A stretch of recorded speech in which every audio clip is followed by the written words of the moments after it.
இலவு காத்த கிளி ஆர்சிபி கோப்பை கனவு. விராட் கோலியும் நானும் இதை செஞ்சிருந்தா 2016லேயே ஆர்சிபி கோப்பை ஜெயிச்சிருக்கும். கேஎல் ராகுல் ஓப்பன் டாக். செய்தி புனல் நேயர்களுக்கு வணக்கம். ஆர்சிபி என்றாலே பலரின் மனதிலேயே இலவு காத்த கிளியோட கதைதான் நினைவிற்கு வரும்.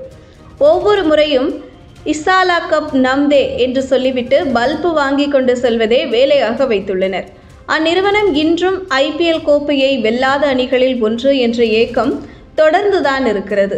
இதுவரை அனில் கும்ப்ளே, டேனியல் வெட்டோரி, விராட் கோலி ஆகியோரின் தலைமையில் சிறந்த வீரர்களுடன் விளையாடி பெங்களூரு அணி லீக் சுற்றில் அசத்தி போட்ட, ஆனால் பிளே ஆஃப் மற்றும் ஃபைனலில் அவ்வப்போது ஏமாற்றம் தந்ததன் பலனாக அந்த கோப்பையை தொலைத்திருக்கிறது. அந்த ஏக்கத்தின் உச்சம் 2016 ஐபிஎல் ஃபைனல் தான். அந்த ஆண்டில் விராட் கோலி தலைமையிலான ஆர்சிபி அணி கடும் போராட்டங்களுக்கு பிறகு ஃபைனலுக்கு முன்னேறியது. கோலி அப்போது 973 ரன்களை குவித்து தனது தலைமையில் பெங்களூரு அணியை ஃபைனல் வரை அழைத்துச் சென்றார். ஆனால் அதுவே அவர்களுக்கு மனவேதனையை தந்த பொழுதாகிவிட்டது. அந்த ஃபைனலில் சன்ரைசர்ஸ் ஹைதராபாத் முதலில் பேட்டிங் செய்து 208 ரன்கள் குவித்தது.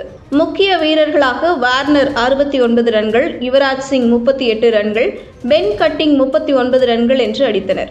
இதற்கு பதிலளிக்க வந்த பெங்களூரு அணியில் கிறிஸ் கெயில் மற்றும் விராட் கோலி அதிரடி தொடக்கம் கொடுத்தனர். கிறிஸ் கெயில் 76 ரன்கள், விராட் கோலி 54 ரன்கள் குவித்து 114 ரன்கள் பார்ட்னர்ஷிப் அமைத்து ஆட்டத்தை வெற்றி பாதையில் அழைத்துச் சென்றனர்.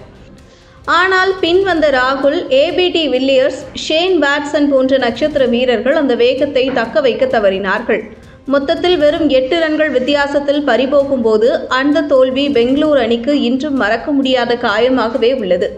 சமீபத்திய பேட்டியில் கேஎல் ராகுல் 2016 ஃபைனல் குறித்து விராட் கோலியுடனும் நான் பலமுறை பேசியுள்ளேன். நாங்கள் இருவரில் ஒருவர் கொஞ்ச நேரம் அதிகமாக விளையாடி இருந்தால் அந்த கோப்பை நிச்சயமாக எங்களிடம் வந்திருக்கும் என்று கூறி வருத்தம் தெரிவித்தார். அவரது சொற்களில் அந்த சீசன் நிச்சயமாக பெங்களூருவில் மகிழ்ச்சியான நினைவுகளை கொடுத்தது. ஆனால் கோப்பையை வென்று முடிக்க வேண்டிய பயணம் அவ்வாறு இல்லை. பெங்களூரு என்னுடைய சொந்த ஊர். அங்குள்ள மக்கள் என்னை கனடா பையன் என்று அன்புடன் அழைப்பார்கள்.